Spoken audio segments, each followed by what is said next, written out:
கர்த்தராகிய இயேசுவின் இனிமையுள்ள நாமத்தில் நான் உங்களை வாழ்த்துகிறேன், வரவேற்கிறேன். இந்த நாடுகளில் தேவனுடைய வார்த்தையுமாய் உங்களோடு கூட இருக்க தேவன் கிருபை செய்திருக்கிறார். அவர் நல்லவர், வல்லவர், வாக்கு மாறாத தேவன். இந்த ராத்திரி வேளையிலும் தேவன் நம்மோடு கூட இருந்தும் நம்மை ஆசீர்வதித்து அவர் வழி நடத்துவார். நாம் ஜெபிக்கலாம். நன்றியோடு உண்மை ஸ்தோத்திரிக்கிறேன், உண்மை ஆராதிக்கிறேன். ஹல்லேலூயா.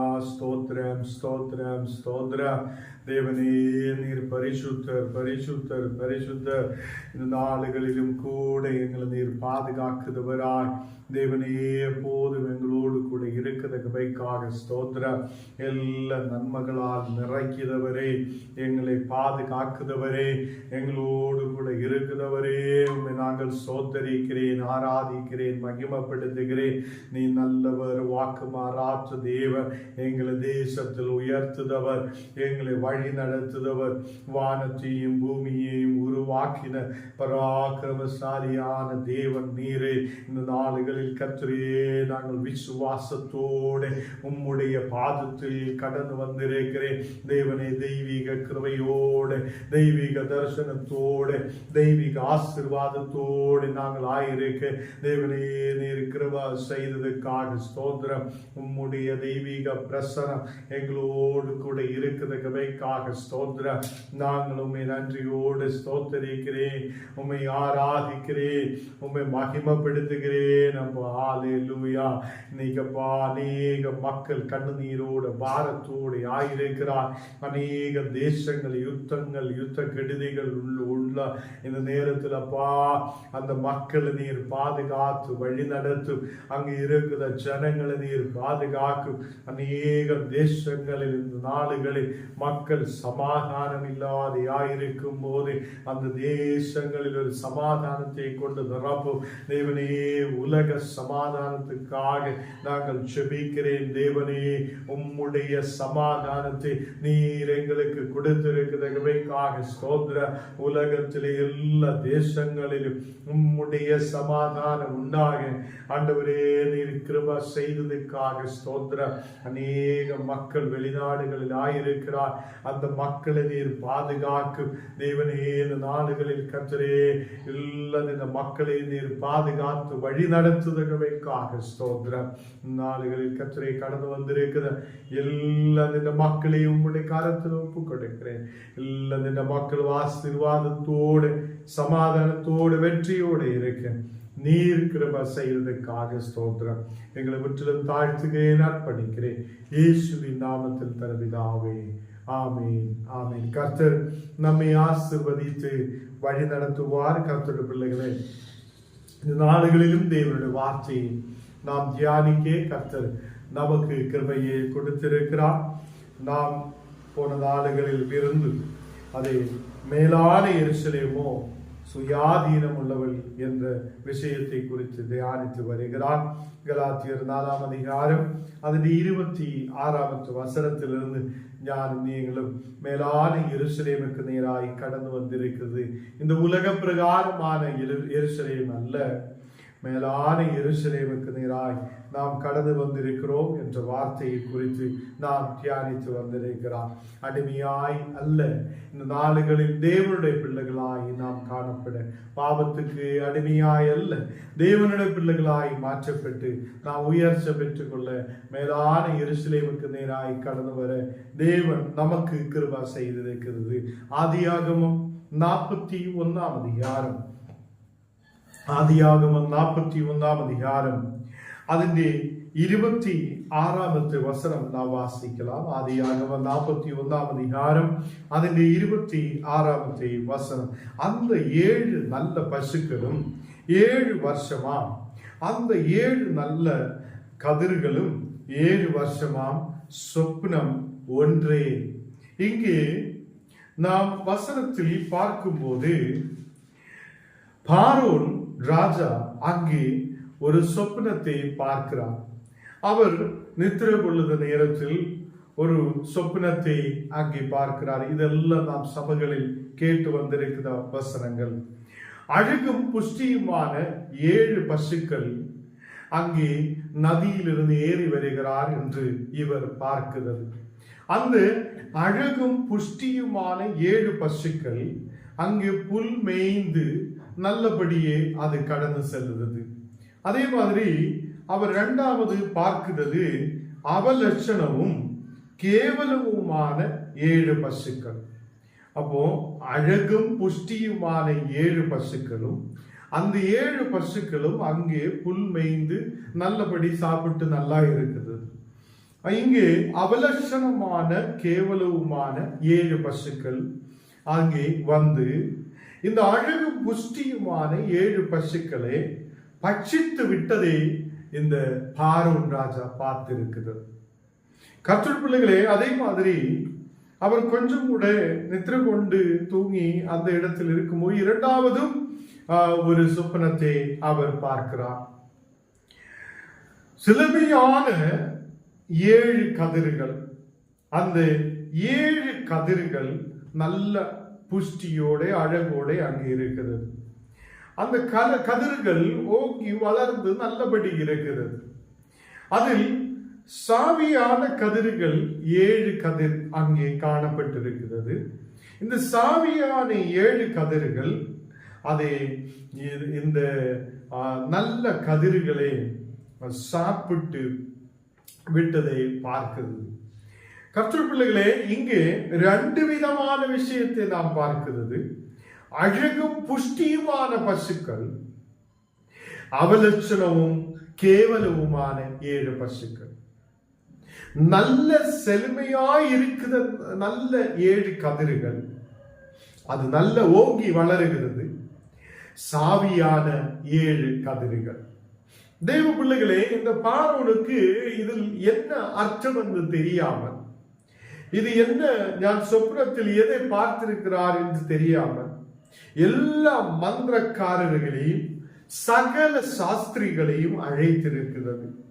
யாவரும் அங்கே வந்து இவர் பார்த்த இந்த சொப்னத்தை பார்த்து அதை கேட்டதுக்கு அப்புறம் அவங்களுக்கு அர்த்தம் சொல்ல முடியாதே அவங்க காணப்பட்டது. யாரும் எதையும் சொல்ல முடியாது இருந்திருக்கிறது. எல்லா மந்திரக்காரையும் கூப்பிட்டிருக்கிறது. சகல சாஸ்திரிமாரையும் பார்வோன் ராஜா கூப்பிட்டிருக்கிறது. யாரும் இவருடைய சொப்னத்தை என்ன அர்த்தம் என்று சொல்லியது இல்லை. ராஜாவு ரொம்ப மனக்கவலையோடு இருக்கிற நேரம், ராஜாவு ரொம்ப கஷ்டத்தோடு இருக்கிற நேரம், இங்கே பாத்திரக்காரனில் தலைவனாய் இருக்கிற ஒருவன் சொல்லுகிறார், ஆண்டவரே, ராஜாவே, நாங்கள் சிறைசாலையிலே இருக்கும் போது அங்கு ஒருவன் நாங்கள் பார்த்த சொப்பனத்தை சொல்லி இருக்கிறது. அவன் சொல்லி இருக்கிற நாங்கள் பார்த்த சொப்பனத்துக்கு அர்த்தம் அவன் சொல்லி இருக்கிறதெல்லாம் உண்மையாய் நடந்திருக்கிறது என்று சொல்லப்படும் போது ராஜா சீக்கிரத்தில் யோசேப்பை கொண்டு வர சொல்லுகிறது. அப்போ இவன் சிறைசாலையில் இருக்கிறார். யோசேப்பு சிறைசாலையில் இருக்கிறது. இந்த பாத்திரக்காரன் தலைவன் ஒரு பிரச்சனையாலே அவனும் சிறைசாலையில் இருந்திருக்கிறது. இந்த பாத்திரத்தின் தலைவன் அங்கே பார்த்திருக்கிற சொப்னத்தை யோசேப்பு விவரித்து சொல்லி இருக்கிறது. அதனுடைய அர்த்தத்தை எடுத்து சொல்லி இருக்கிறது. அது உண்மையாய் நடந்திருக்கிறது என்று ராஜாவினிடத்தில் நல்ல சாட்சி சொல்லும் போது யோசேப்பே பார்வோன் ராஜா கூப்பிடுகிறார். அவனே என்னிடத்தில் கொண்டு வாருங்கள் என்று சொல்லப்படுகிறது. கர்த்தர் பிள்ளைகளே, யோசேப்பை கொண்டு வந்து நிறுத்தும் போது அவனை சிறைசாலையில் இருந்த வஸ்திரத்தை எல்லாம் மாற்றி அவனுக்கு புது வஸ்திரத்தை கொடுத்து அவனை நல்ல அழகோட ராஜாவுடைய முன்னாடி கொண்டு வந்து நிற்பாட்டுகிறார். ராஜாவு, என்னுடைய சொப்னம் என்ன அர்த்தம் என்று நீ சொல்ல வேண்டும் என்று சொல்லும் போது யோசேப்பு சொல்லுதா ஒரு வசனம் அங்கே இருக்கிறது. நான் அல்ல, தேவனே உனக்கு இந்த சொப்னத்தின் அர்த்தத்தை சொல்லுவார் என்று சொல்லப்படுகிறார். யோசேப்பு முழுமையாக தேவனை நம்பி இருந்திருக்கிறது. அந்த தேவனை நம்பி இருக்கிறது. அவர் சொப்னத்தின் அர்த்தத்தை சொல்லுவார் என்று ராஜாவின் இடத்தில் தேவனை புகழ்ந்து அங்கே சொல்லப்படுத்த வார்த்தை நாம் பார்க்கிறது.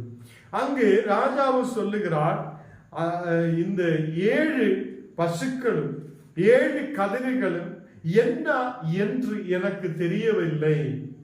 ரொம்ப மனக்கவலையோடு இருக்கிறார். நான் இதனுடைய அர்த்தம் என்ன என்று புரியாமல் இருக்கிறார். நீர் அதை சொல்ல வேண்டும் என்று சொல்லும் போதுதான் யோசேப்பு இந்த அர்த்தத்தை எடுத்து சொல்லுகிறார்.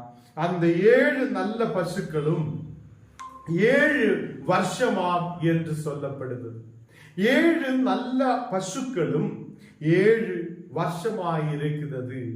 அந்த 7 நல்ல கதிர்களும் 7 வருஷமாயிருக்கிறது என்று சொல்லப்பட்டிருக்கிறார். அப்ப கர்த்தருடைய பிள்ளைகளே, இவர் 7 வருஷத்தை குறித்து அங்கே சொல்லி இருக்கிறது.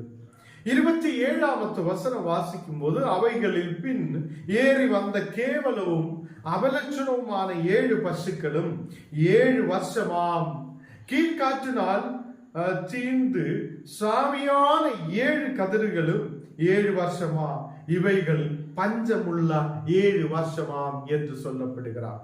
அப்போ நல்ல பசுக்களும் நல்ல கதிரும் அது நல்ல ஒரு 7 வருஷமாயிருக்கும் என்று யோசேப்பு ராஜாவுக்கு எடுத்து சொல்லுகிறது. அவலட்சணமாய் ஏறி வந்த அந்த பசுக்கள், கேவலமும் அவலட்சணமாய் இருக்கிற 7 பசுக்கள், அது பஞ்சமாயிருக்கிற காலத்தை குறிக்கிறது என்று யோசேப்பு ராஜாவுக்கு சொல்லுகிறது. அதே மாதிரிதான் சாவியான 7 கதிர்கள். கர்த்தருடைய பிள்ளைகளே, ஞானம் நீங்களும் சாவியாய் இருந்திருக்கிறார். சாவியான அந்த கதிரை போல முன்னாடி இருந்திருக்கிறது. எதுவுமே வாழ்க்கையில் முன்னாடி போக முடியாது. எதை சாப்பிட்டாலும், எதை புசித்தாலும், எப்படி இருந்தாலும் நாம் சாவியாய் இருக்கிற ஒரு கதிரை போல இந்த உலகத்தில் காணப்பட்டிருக்கிறது. அதே மாதிரி அவலட்சணமும் கேவலவுமாய் இந்த உலகத்தில் பாவத்துக்கு அடிமையாக்கப்பட்ட நாம் இயேசு கிறிஸ்துவின் சிலுவையில் மரணத்தினாலே அவர் நம்மை நல்ல கதிராய் நல்ல ஒரு இடத்துக்கு தேவன் நம்மை கொண்டு வந்திருக்கிறது. கர்த்தருடைய பிள்ளைகளே, இந்த நாடுகளில் நாம் எதை செய்தாலும் முன்னாடி போக முடியதில்லை என்று சொல்லி அநேகர் சொல்லப்படுவதை நாம் கேட்டிருக்கிறார். சாவியான ஒரு கதிரை போல நாம் காணப்படுத ஒரு நாடுகள், பஞ்சத்தோடு இருக்கிற நாடுகள். கர்த்தருடைய பிள்ளைகளே, இயேசு கிறிஸ்து நமக்கு அதை மேலான எருசலேமுக்கு நேராய் கடந்து வர தேவன் கிருபை செய்திருக்கும் போது நம்முடைய பஞ்சங்கள் தேவன் மாற்றுகிறார். நம்முடைய பஞ்சமான நேரத்தை தேவன் எடுத்து மாற்றுகிறது.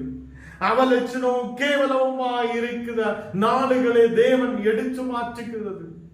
அதே மாதிரி அதை சாவியான கதிரை போல ஒன்றுமில்லாத இருக்கிற சூழ்நிலைகளை தேவன் எடுத்து மாற்றுகிறது. நாம் பாவத்தில் இருக்கிறது என்றால் நாம் சாவியான கதிரை போல காணப்படும். அவலட்சணம் கேவலமான பசுக்களை போல ஒன்றுமில்லாத, எவ்வளவு சாப்பிட்டாலும் எதுவில்லாத சூழ்நிலையில் நாம் காணப்படும். நாம் எப்படி இருக்க விரும்புகிறார் என்று பார்க்கட்டும். தேவ பிள்ளைகளே, நல்ல 7 வருஷம், அது பஞ்சமுள்ள 7 வருஷம். நாம் எங்கே இருக்க விரும்பும்? நல்ல வருஷத்துக்கு நல்ல 7 வருஷம் தான் நாம் விரும்பும். பஞ்சமான காலங்கள் நாம் விரும்ப மாட்டேன். பஞ்சத்துக்குள்ள இருக்க நாம் விரும்ப மாட்டேன். இன்னைக்கு நம்மை இயேசு மேலான எருசலேமுக்கு நேராய் கொண்டு வந்திருக்கும் போது, நாம் இப்போ மேலான எருசலேமில் கடந்து வந்திருக்கும் போது நாம் பஞ்சமில்லாதவங்களாய் காணப்படும்.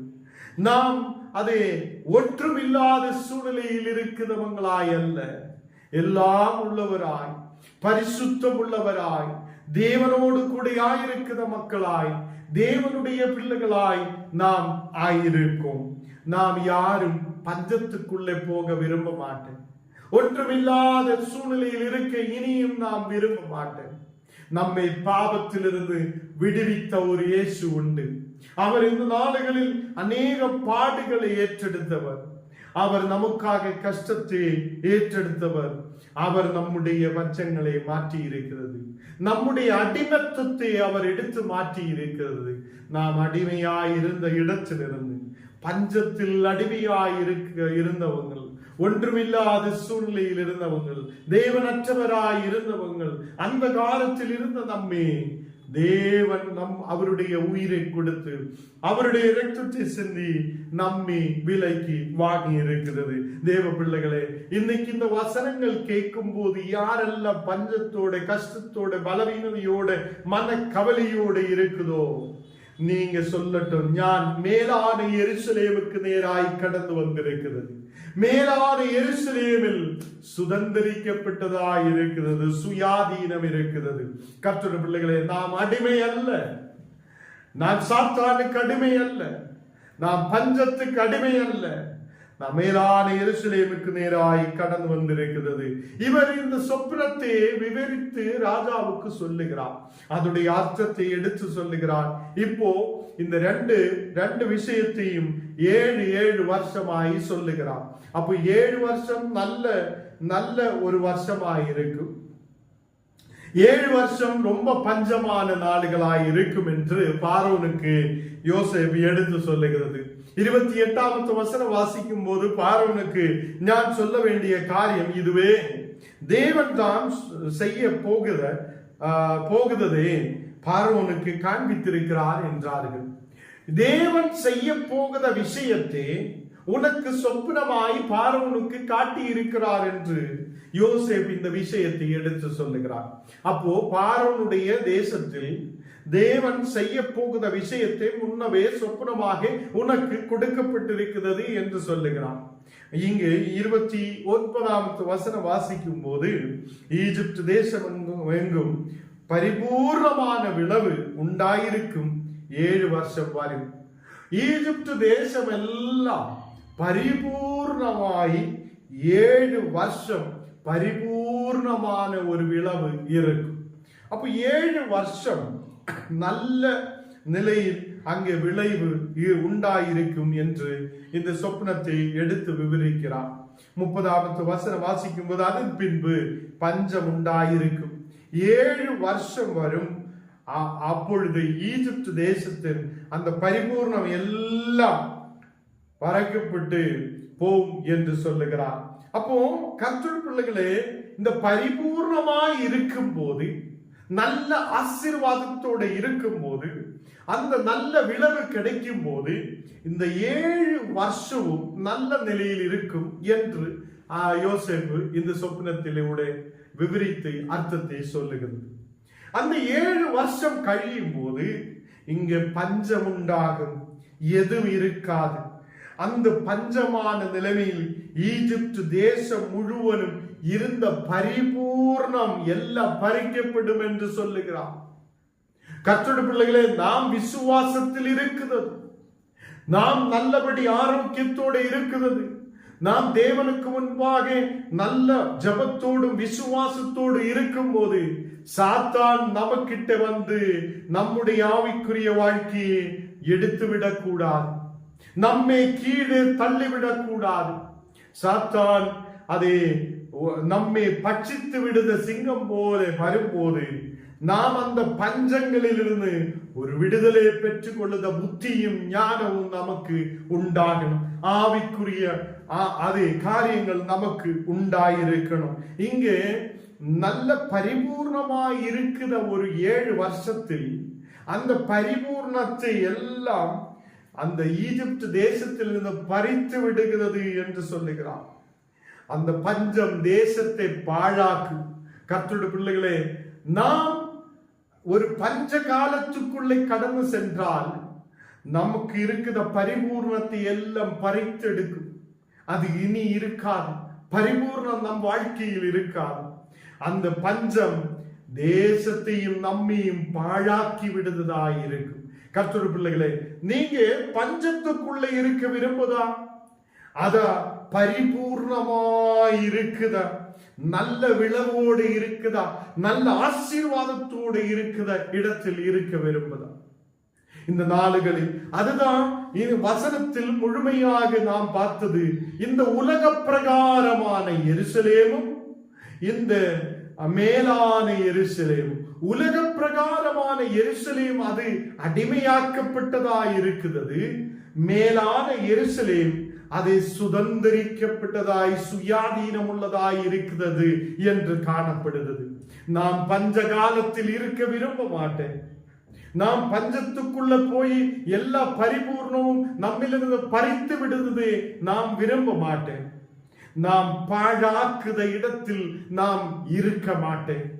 கர்த்தருடைய பிள்ளைகளே, நாம் மேலான எருசலேமுக்கு நேராய் கடந்து வரட்டும், சுயாதீனத்துக்குள்ளே கடந்து வரட்டும். அந்த மேலான எருசலேமில் சுயாதீனம் இருக்கிறது.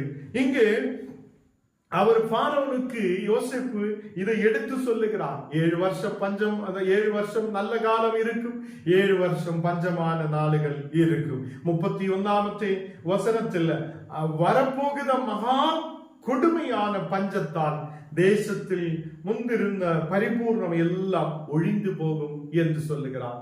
ஒரு வீட்டுக்குள்ள பஞ்சம் வந்தால் அவங்களுக்கு இருந்த எல்லா நல்ல வாழ்க்கையும் அது ஒழிந்து போகும். பஞ்சம் நம்மளே தாக்கக்கூடாது, பாவம் நம்மை தாக்கக்கூடாது, பாவ வாழ்க்கையாலே நாம் அழிந்து போகக்கூடாது, ஒழிந்து போகக்கூடாது. ஹல்லேலூயா. கர்த்தருடைய பிள்ளைகளே, மகா கொடுமையான பஞ்சத்தால் தேசத்தில் முன்னிருந்த பரிபூர்ணம் எல்லாம் பறித்து விடும், அதை பரிபூர்ணம் எல்லாம் ஒழிந்து போகும் என்று சொல்லுகிறார். தேவ பிள்ளைகளை, இந்த நாடுகளில் நம்முடைய குடும்பத்தில் பரிபூர்ணமான ஆசீர்வாதம் இருக்கணும். நம்முடைய குடும்பத்தில் தேவனுடைய வல்லமை இருக்கணும். நமக்குள்ள தெய்வீக அன்பு, தெய்வீக பரிபூர்ணதையும் நமக்குள்ள இருக்கணும். அது சாத்தான் அதை எடுத்து விடக்கூடாது. அதை சாத்தான் நம்மை பாழாக்கி விடக்கூடாது. நாம் சாத்தானுக்கு அடிமையாய் இருக்கக்கூடாது. இந்த நாடுகளில் கர்த்தருடைய பிள்ளைகளை, இங்கே இவர் சொப்பனத்தை அர்த்தத்தை சொல்லும் போது ராஜாவுக்கு சில புத்தியையும் அவர் சொல்லுகிறார். நீ இந்த சொப்பனத்தை குறித்து தெரிந்திருக்கிறார், இனி நீ புத்தியோடு உன்னுடைய ராஜ்யத்தை, தேசத்தை நடத்தணும் என்று சொல்லுகிறார். நீ புத்தியோட இந்த தேசத்தை அதை ஆட்சி செய்யும் போது உன் தேசத்தில் யாரும் பஞ்சத்தோடு சாக மாட்டேன், அதுக்காக நீ சில காரியங்கள் செய்ய வேண்டும் என்று சொல்லுகிறார். 32 வசனத்தில் இந்த காரியம் தேவனால் நிச்சயிக்கப்பட்டிருக்கிறது என்பதையும், தேவன் இதை சீக்கிரத்தில் செய்வான் என்பதையும் குறிக்கும் பொருட்டு இந்த சொப்னம் பார்வோனுக்கு அதை கிடைத்தது என்று சொல்லுகிறார். கர்த்தருடைய பிள்ளைகளே, இது தேவன் செய்யும் கிரியை. தேவன் இது செய்யும், சீக்கிரத்தில் இது செய்வார் என்றும் அவர் எடுத்து சொல்லுகிறார். 33 வசனம் வாசிக்கும் போது, ஆகையால் விவேகமும் ஞானமும் உள்ள ஒரு மனுஷனை தேடி அவனை ஈஜிப்து தேசத்துக்கு அதிகாரியாக பார்வோன் ஏற்படுத்துவாராக என்று சொல்லுகிறார்.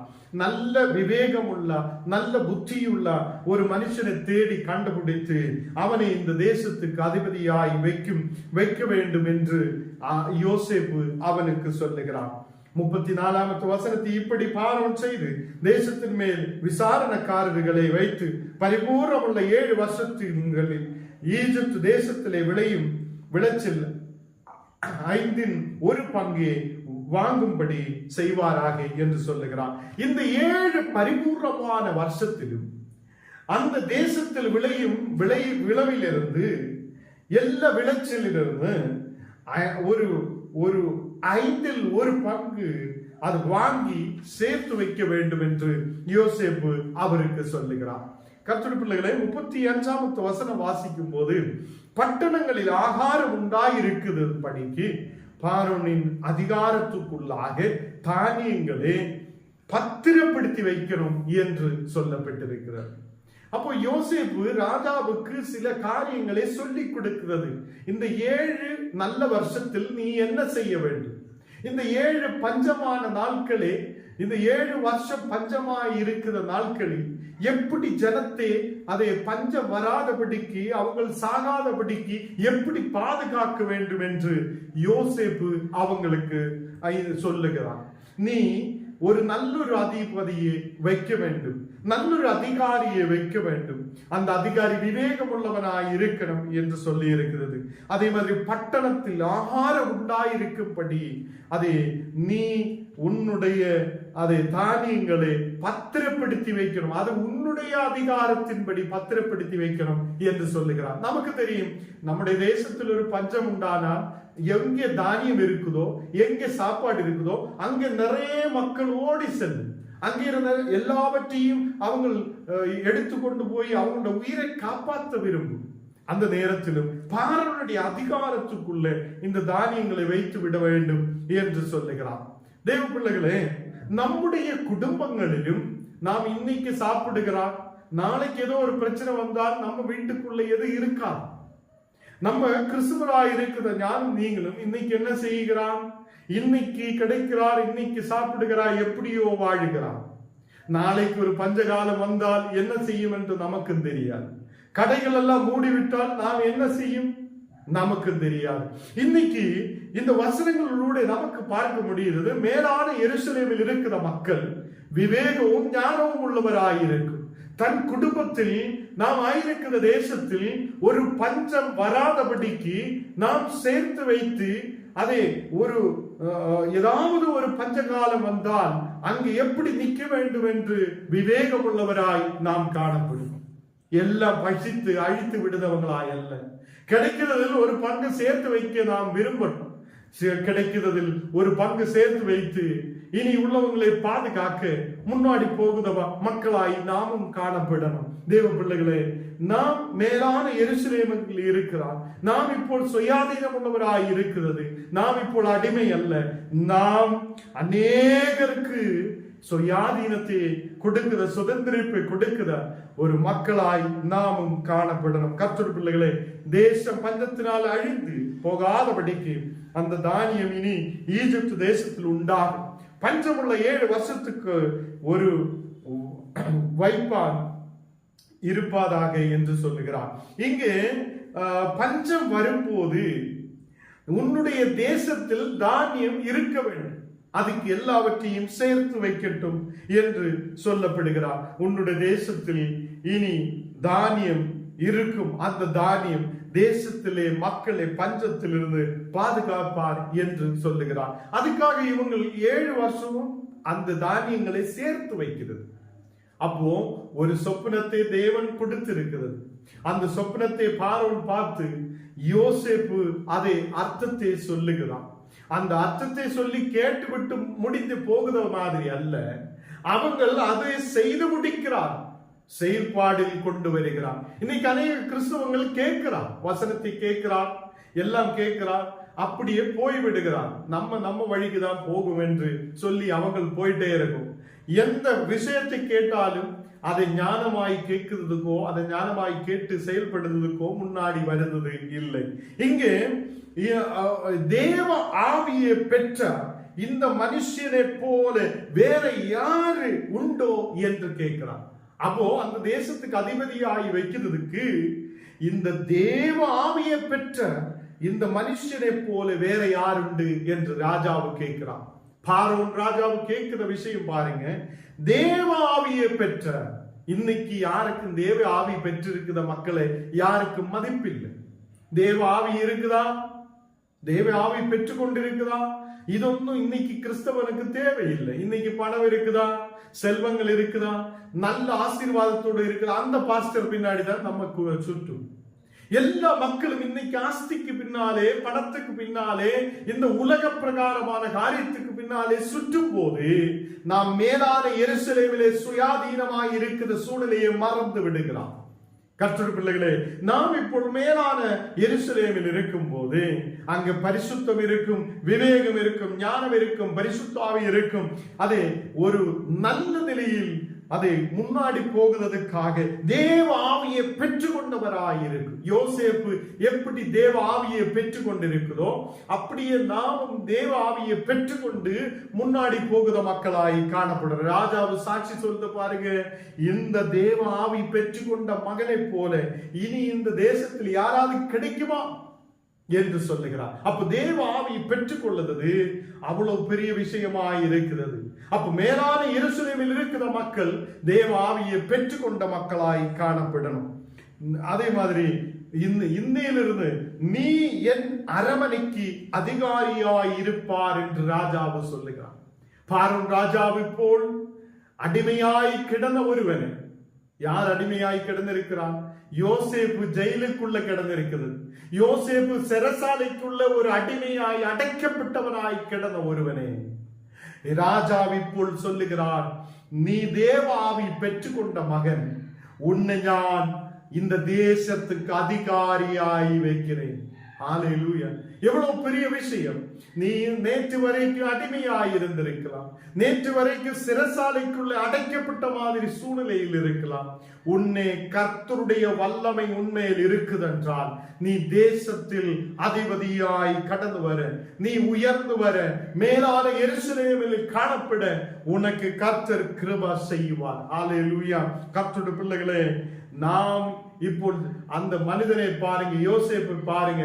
யோசேப்பு சிறைசாலையில் இருந்தவன், யோசேப்பு அடிமையாக்கப்பட்டவன், யோசேப்பு அந்த சிறைசாலையில் அடைக்கப்பட்டிருந்தவன். இப்போ அவன் தேவ ஆவி இருந்ததினாலே, தேவனுடைய வல்லமை இருந்ததினாலே, தேவ ஆவி இருக்கிறார் என்று ராஜாவுக்கு தெரிந்ததினாலே அவன் இப்போ அந்த அரமனைக்கு அதிகாரியாய் அவனை வைக்கிறார். அந்த தேசம் முழுவதும் அவனை அதிபதியாய் வைக்கிறார். கர்த்தருடைய பிள்ளைகளே, இன்னைக்கு பணம் அல்ல, செல்வம் அல்ல, இந்த உலகத்திலே ஏதோ ஒரு பொருள் அல்ல, நமக்குள்ள தேவ ஆவி இருக்குதா? அப்போ மேலான எருசலேமில் கடந்து வருத மக்கள், மேலான எருசலேமுக்கு நேராய் சுயாதீனம் உள்ளவராய் இருக்கிற மக்கள் இந்த நாளுகளில் தேவ ஆவியை பெற்றுக் கொண்டவங்களாய் இருக்கும்.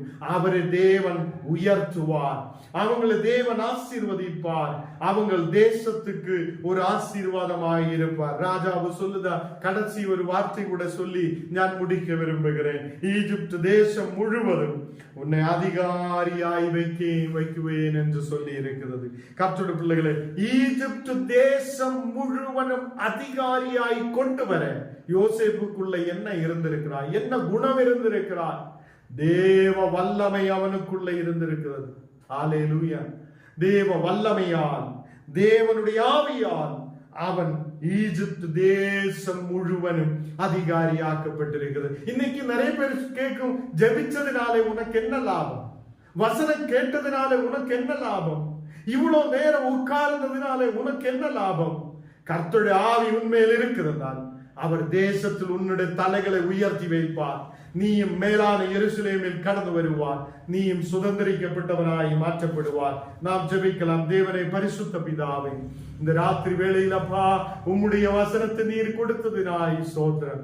மேலான எருசலேமில் சுயாதீனம் உண்டு என்று நான் வசனத்தில் இருந்து இந்த நாளுகளில் தியானிக்கிறார். இன்னைக்கு யோசேப்புடைய வாழ்க்கையில் இருந்து தியானிக்க நீர் எங்களுக்கு கிருபை செய்ததற்காக ஸ்தோத்திரம். ஒரு பஞ்சகாலத்தில் நாங்கள் இருந்திருக்கிறார், அநேக கஷ்டத்தில் நாம் இருந்திருக்கிறார் என்று சொல்லி அநேகர் கவலையோடு இருக்கிற மக்கள் இந்த வசனங்களை கேட்கலாம். உன்னுடைய பஞ்ச நாட்களை இயேசு எடுத்து மாற்றுகிறது. உன்னுடைய சகல விதமான கஷ்டங்களை தேவன் எடுத்து மாற்றுகிறது. எல்லா பலவீனதைகளை தேவன் எடுத்து மாற்றுகிறது. உன்னை நாசமாய் போகிறதுக்காக அல்ல, கர்த்தர் உன்னை மேலான எருசலேமுக்கு நேராய் கொண்டு வந்திருக்கிறது. அவர் உன்னை சுயாதீனம் உள்ளவராய் மாற்ற விரும்புத தேவன். ஹல்லேலூயா! இன்னைக்கு நான் நீங்கள் தேவனுக்கு முன்பாக ஒப்பு கொடுக்கட்டும். கர்த்தர் நம்மை பலப்படுத்தி நடத்துத தேவன். அடிமையாக்கப்பட்ட ஒருவன், யோசேப்பு அடிமையாக்கப்பட்டவனாய் இருந்திருக்கிறார். அவன் சிறைசாலைக்குள்ள இருந்திருக்கிறது. அவன் அநேக கஷ்டங்களை ஏற்றெடுத்து ஒரு சிறைசாலைக்குள்ள அடைக்கப்பட்டவனாய் இருந்திருக்கிறது. அந்த அடைக்கப்பட்ட இடத்திலிருந்து ராஜாவுடைய அரமனையில் அவன் அதிகாரியாய் அவனை வைத்திருக்கிறது. அவன் தேசம் முழுவதும் அதிகாரியாய் வைத்திருக்கிறது. எதனால் என்றால் அவர் கர்த்தருடைய ஆவி பெற்றுக் கொண்டவராய் இருந்திருக்கிறது. இன்னைக்கு ராத்திரி வேளையில் தேவனே என்னையும் கர்த்தருடைய ஆவியால் நிரப்புங்க என்று யாரெல்லாம் கேட்குதோ அவங்களுடைய மேல் கர்த்தருடைய வல்லமை போல் ஊற்றப்படுகிறது. தேவ வல்லமையால் தேவன் உங்களை நிரப்பப்படுகிறது. அவருடைய வல்லமை உன்னை வழி நடத்துவார். தேசத்தில் நீ தலை உயர்த்தி நிற்க தேவன் எனக்கு கிருபை செய்வார். தேவனை எல்லா இந்த மக்களையும் நீர் ஆசீர்வதியும் பலப்படுத்தும். தேசங்களுக்காக ஜெபிக்கிறேன், கிராமங்களுக்காக ஜெபிக்கிறேன், பட்டணங்களுக்காக ஜெபிக்கிறேன். எல்லா ஜனத்துக்கும் ஒரு சமாதானத்தை கொண்டு நிரப்பி நீர் ஆசீர்வதியும். எங்கள் தேசத்துக்கு நல்ல சமாதானத்தை கொடு. இந்த உலகம் முழுவதும் எல்லா தேசங்களிலும் சமாதானம் உண்டாக நீர் கிருபை செய்யும். எங்களை முற்றும் தாழ்த்துகிறேன், அர்ப்பணிக்கிறேன் இயேசுவின் நாமத்தில் தன பிதாவே, ஆமீன். பரமண்டலங்களில் இருக்கிறா எங்கள் பிதாவே, உம்முடைய நாமம் பரிசுத்தப்படுவதாக, உம்முடைய ராஜ்யம் வருவதாக, உம்முடைய சித்தம் பரலோகத்திலே செய்யப்படுவது போல பூமியிலும் செய்யப்படுவதாக. எங்களுக்கு வேண்டிய ஆகாரத்தை இன்று எங்களுக்கு தாரும். எங்களுக்கு விரோதமாய் குற்றம் செய்தவர்களுக்கு நாங்கள் மன்னிக்கிறது போல எங்கள் குற்றங்களே எங்களுக்கு மன்னியும். எங்களை சோதனைக்குள் பிரவேசிக்க பண்ணாமல் தீமையில் என்று எங்களை ரட்சித்துக் கொள்ளும். ராஜ்யமும் வல்லமையும் மகிமையும் என்றேக்கும் உம்முடையவர்களே, ஆமென். என் ஆத்மாவே கர்த்தரை ஸ்தோத்திரி, என் முழுமே பரிசுத்த நாமத்தை ஸ்தோத்திரி. என் ஆத்மாவே கர்த்தரை ஸ்தோத்திரி, கர்த்தர் செய்த சகல உபகாரங்களும் மறவாதே. ஆமென்.